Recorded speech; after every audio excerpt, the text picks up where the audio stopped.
Welcome, welcome, come on in. The show's about to begin. Grab your seat and feel the nostalgia grow. Sit tight, relax, and enjoy the ride. We're so glad you're here. Let's go. It's time for Let's Play with AppleMatt.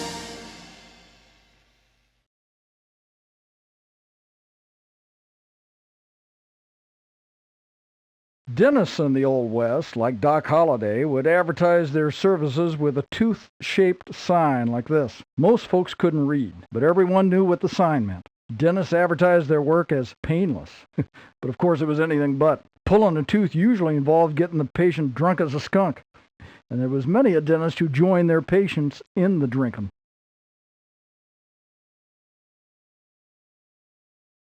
The barber pole symbol goes back to the days when bloodletting was one of the barber's main jobs. Opening up a vein was a primitive approach to healing the sick, and the sicker a person was, the longer they were allowed to bleed.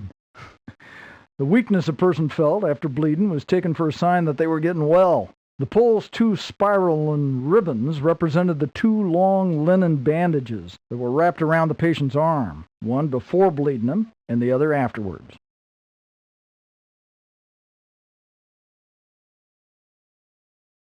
That there stubble's looking a bit long, partner. Care to step into the barbershop for a shave? The barber's an interesting sort of jack-of-all-trades. Might have been a part-time dentist, dentist in training, yikes, physician, mortician, palm reader, or just a plain good listener. Remember now that marriageable womenfolk were in short supply in every old western town. So, the arrival of a new school teacher might send many a hard-boiled miner or cowpuncher scurrying down to the barbershop to spiff up a mite. Well, did you want to see the barber about them stray hairs now?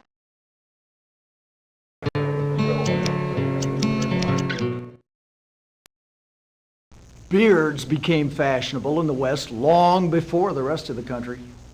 You see, range riders didn't have time to shave, neither did the gold miners.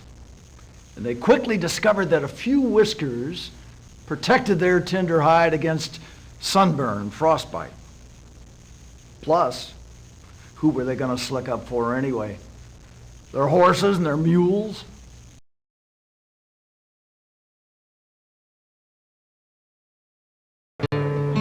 Posters like this were just one way that barbers tried to persuade their customers to buy hair tonics. Another way was to talk you to death. The New York Times noticed this in a 1879 editorial called "Barbers Terrorize Public." The barber's plan, they said, has always been to talk to that extent that any man would gladly buy a bottle of hair tonic in order to purchase a few moments' peace.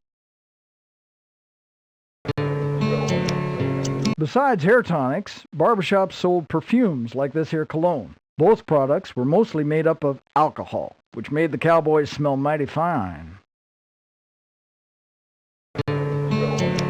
This little picture was here just to remind all the gents who they might be hoping to impress by getting themselves all spruced up. And Tombstone definitely had its share of ladies.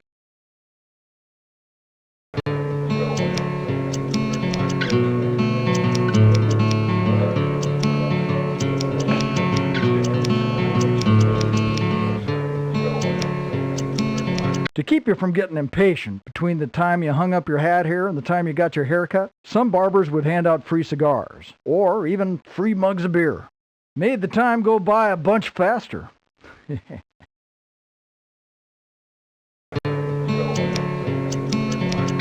Manufacturers of hair restorers, dyes, and shampoos often claim their products were based on secret Native American potions. They'd put a chief, like this fella, in the ads to help them make their point. It was good advertising because relatively few Indians were bald or gray-haired. Now, of course, that was a function of lucky genes and unlucky life expectancy. It had nothing to do with them hair products, which were mostly worthless.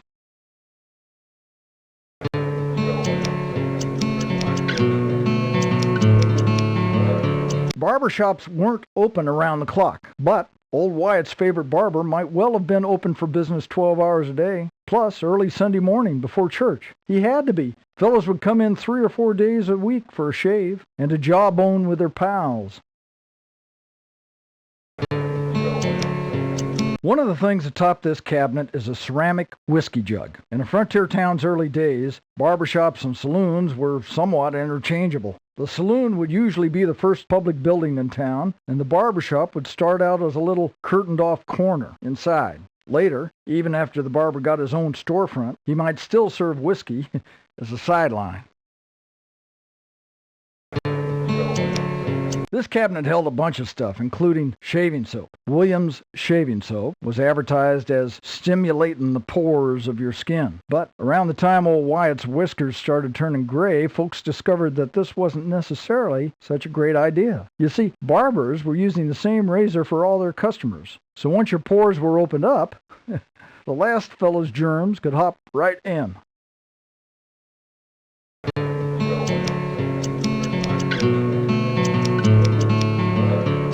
Any barber chair Wyatt Earp sat in probably would have been shipped out from the East in those days. The barber would have paid anywhere from around $20 for a basic model to $50 for a solid black walnut chair with plush upholstery.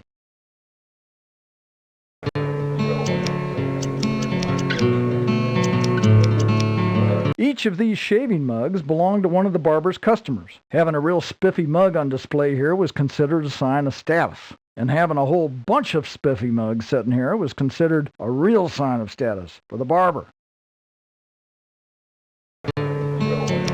In Wyatt's time, there was no such thing as a can of shaving cream. You had to make it yourself by taking this brush and stirring against a bar of shaving soap. And they weren't just looking for a clean shave. You see, the barber used this shaving brush to touch up the little curves in Wyatt's long handlebar mustache. That was a popular fashion at the time. Doc Holliday had one too. Now, Virgil and Morgan Earp preferred to wear droopy mustaches. In a way, haircutting was just incidental to the barbershop's real purpose, a place for male bonding to occur. While sitting in this barber chair, or just waiting for your turn, you rubbed elbows with all the local fellows, including the merchants and the bankers. If you were new in town, you might make a friend, find yourself a place to work, or board. If you were a trusted regular, someone might let you in on some investment opportunity.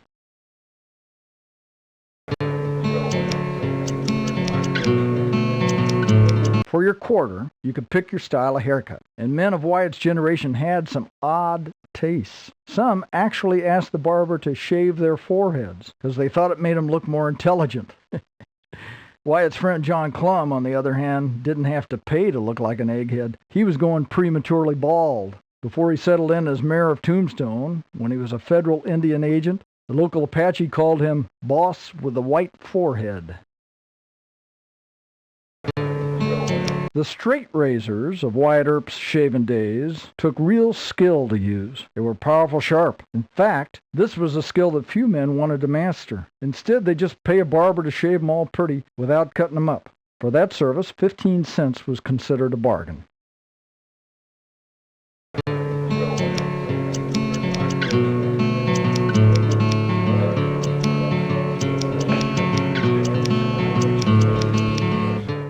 If you answer my question right, I'll give you a shiny U.S. silver dollar.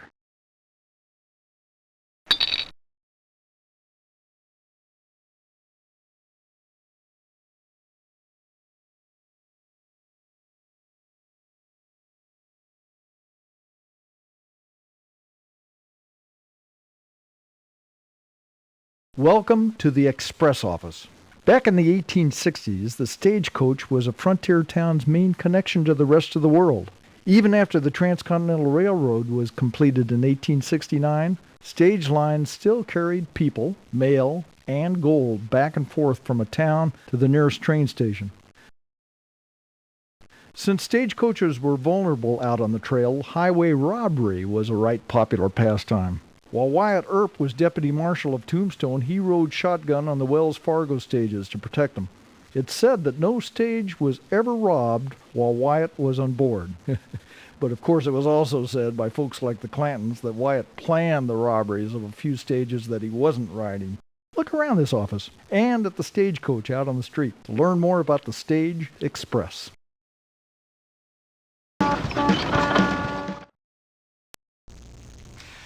Stagecoaches traveled about 8 miles an hour on the average. So, to cover the 2,000 miles between Missouri and California would have taken you nearly 3 weeks. You might have had to learn to walk all over again. It was a bumpy ride, too. So, you would have arrived lacking a certain amount of sleep.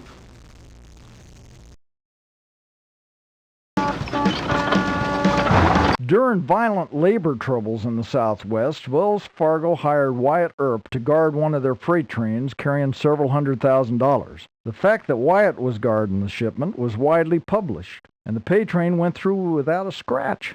I guess a man's reputation is all he needs sometimes.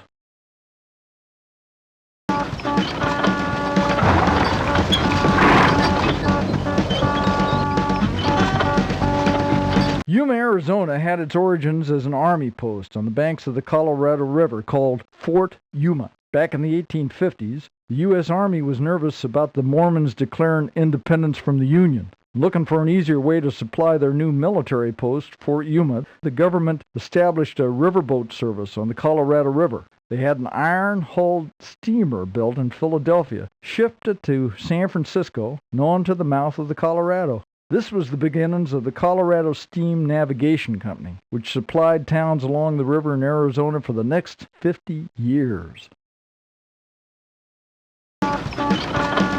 Wells Fargo opened its first office in San Francisco, California in 1852. They offered folks a reliable way to send money and treasure back east and overseas. They even hired Wyatt to ride shotgun on their stages. In later years, Wyatt Earp lived near San Francisco, and in yet another famous incident was called on to referee one of the most famous prize fights of the time. The fighters, Bob Fitzsimmons and Tom Sharkey, couldn't agree on a referee, and at the last moment, the promoters of the bout called in Wyatt. According to the Associated Press, when he stepped into the ring, the crowd of 20,000 howled for Earp. The town of Bisbee, Arizona, about 25 miles southeast of Tombstone, is also a mining town. It's more famous for its copper than silver, though. Now, Bisbee was just as tough as Tombstone. In fact, in 1883, 4 people, including a sheriff, were shot dead in what became known as the Bisbee Massacre. The murderers were eventually caught and brought to prison in Tombstone. One of them, John Heath, was the victim of the only lynching that ever took place in Tombstone. In April of 1885, Wyatt traveled to El Paso, Texas. Once again, his reputation preceded him. When he got there, a fancy southern gentleman named William Rayner decided to show the town that he was tougher than Wyatt. In the Gem Saloon, Rayner walked down a row of patrons, slapping each of them in the face with his gloves. No one wanted to fight. When he reached Wyatt, Earp looked him square in the eye and said, "Slap me and I'll show you a trick they don't know in Texas." Rayner decided that having a drink with the famous lawman was a smarter move.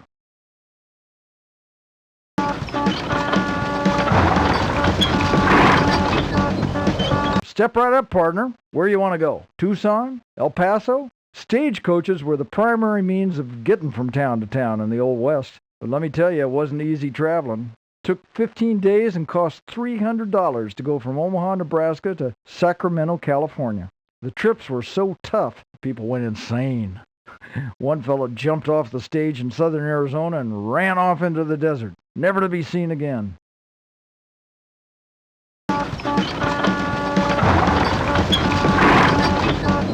Wanted posters were real popular back in the Old West, and there were plenty of them around for a guy like Black Bart. Now, Bart was actually a school teacher, and one day he was walking home, he saw a stage coming, and he recognized the driver as a friend of his. As a joke, he pulled a mask over his face, got a piece of wood shaped like a gun, and held up the stage. The driver was so rattled that he threw down a strong box and sped away. The box broke when it hit the ground, and Bart, realizing that this was easier work than being a school teacher, took the money and never looked back. He was finally arrested, though, 8 years later. Rumor has it that Wells Fargo paid him a pension of $200 a month, not to rob their stages. Now that's easy work.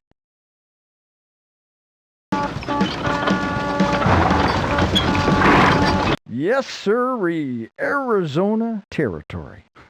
A whole lot of nothing but scorpions, mesquite, and desert. Ah, but it's what you don't see on the map that makes Arizona a rich piece of property. The hidden silver, gold, and copper.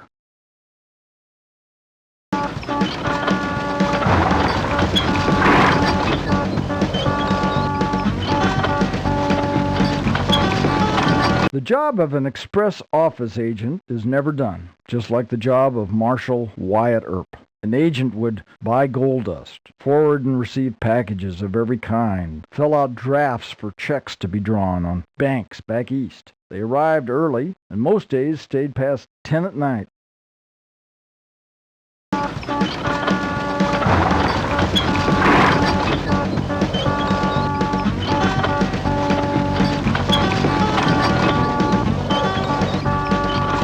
Safes like this could be found in banks and express stations and were the favorite target of robbers. Fortunately, safe cracking hadn't yet become a precise art, so the easiest way to get into one was with the combination. However, desperados were usually in a hurry, and their favorite method was dynamite. Of course, sometimes they used a little too much. There's a great story of Butch Cassidy's robbery of a Union Pacific train. The guard on the train was stubborn and wouldn't let him in the baggage car, so they blew it up. And after the smoke cleared, they discovered that not only was the guard okay, but the safe was still intact. So they got more dynamite. Must have used just a little too much dynamite, though, because when the safe blew, there was paper money littered all over the tracks.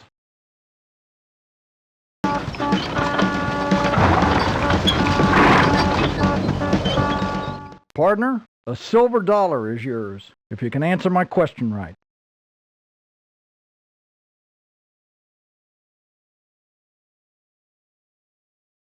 Think fast, partner. I'm going to give you another chance.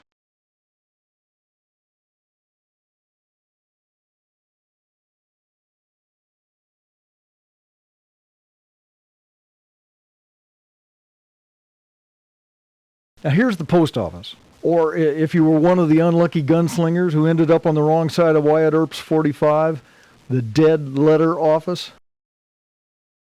Getting mail would always be a thrill in those days because the post was your only link with your family and loved ones, back east or back in Europe. You had to be mighty patient, though. Till the railroad came through in '69, a letter would routinely take weeks to cross the country. Sometimes it'd take 6 months or more. Everything in there would be old news by the time you read it. But you'd be mighty happy to read it all the same. Well, I gotta go pick up some mail, but why don't you look around? Hold on to your mail now. Don't want it falling in that there spittoon. You see, the spittoon was a fairly common sight in Wyatt's day. Gentlemen, and sometimes ladies, who partook in chewing tobacco needed a place to spit. To discourage them from using the floor, spittoons were left lying around as a kind of a trash receptacle. I believe this spittoon's getting a little full. Now, who'd like to empty it out? Packing trunks had to be sturdy in the old days. They took a licking, just like the mail did. At first, the mail traveled by ship, with a short jog across Panama thrown in for excitement. Then, stagecoaches were used, cutting the time to a mere 25 days. The Pony Express was created for speedier delivery, but the completion of the transcontinental telegraph made important news deliverable much quicker.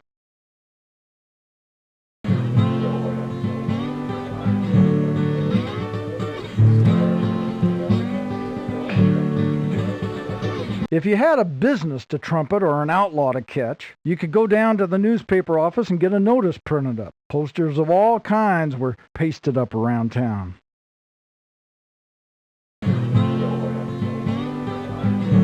In the old days, shopkeepers relied on old-fashioned adding machines and abacuses to do their brain work. Tell you the truth, I kind of preferred them to your newfangled contraptions.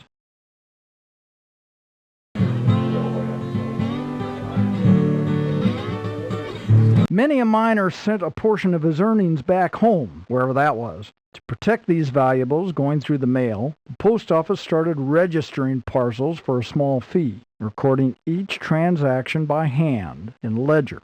Why, the mail service, like the Wild West, was getting downright civilized.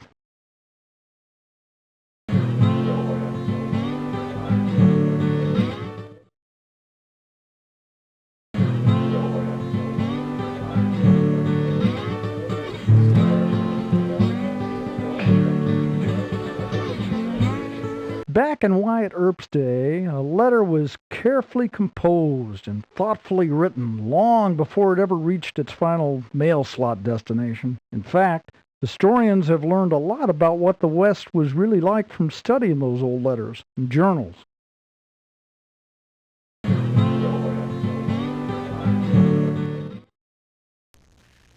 They say the father of the U.S. Postal Service was Benjamin Franklin.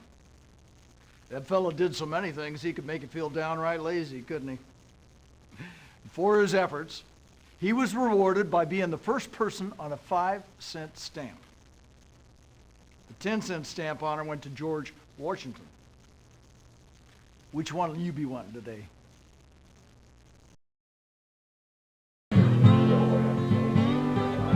Back in Wyatt Earp's day, a letter was carefully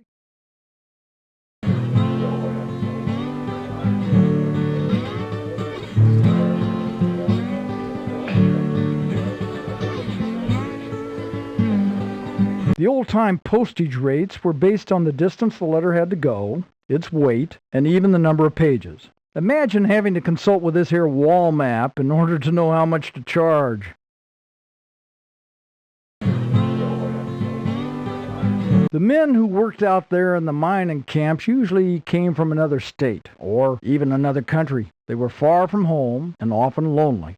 Even with the advances in the mail service, it seemed excruciatingly slow to a man separated from his loved ones by 1,000 miles or more. Those who were there said that every pick was dropped when the mail was delivered.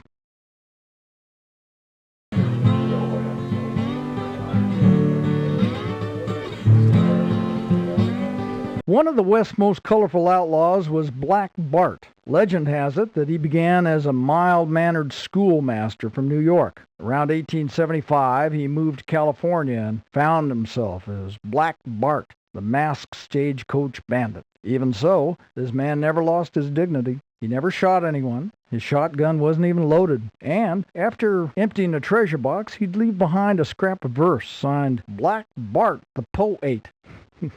Now, Wells Fargo's chief detective actually admired these rhymes and often had them included on the company's wanted posters.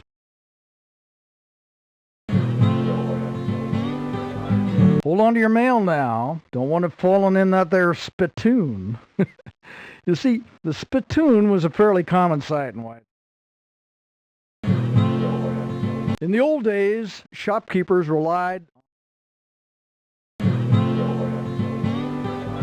Before the telegraph was introduced in 1861, the latest news came through the mail, often ending up in the local newspaper for all the town to read. In fact, the fastest recorded Pony Express run, 7 days, 17 hours, carried the news of Lincoln's inaugural address from Missouri to California. The mail wasn't just used for personal letters. It opened up all kinds of opportunities for someone living in a small town. They could take a correspondence course, join a Book of the Month club, or order goods not available at the general store. Out-of-town newspapers also came through the mail, giving people in a territory like Arizona an idea of what was going on in the rest of the country.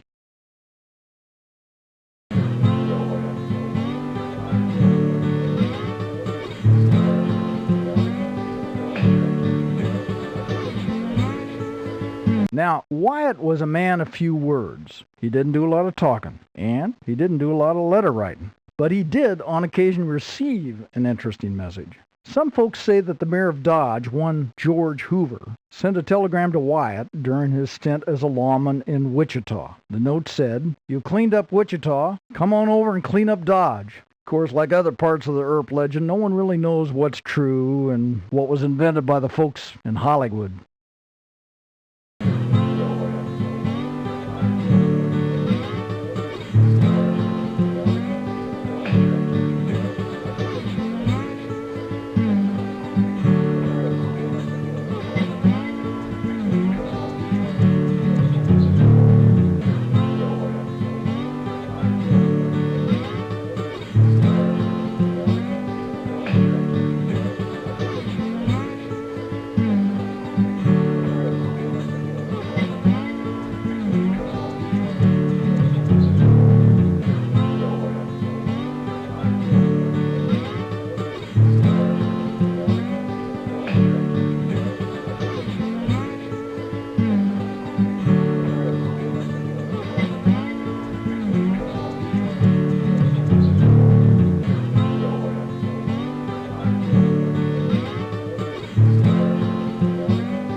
If you answer my question right, I'll give you a shiny U.S. silver dollar.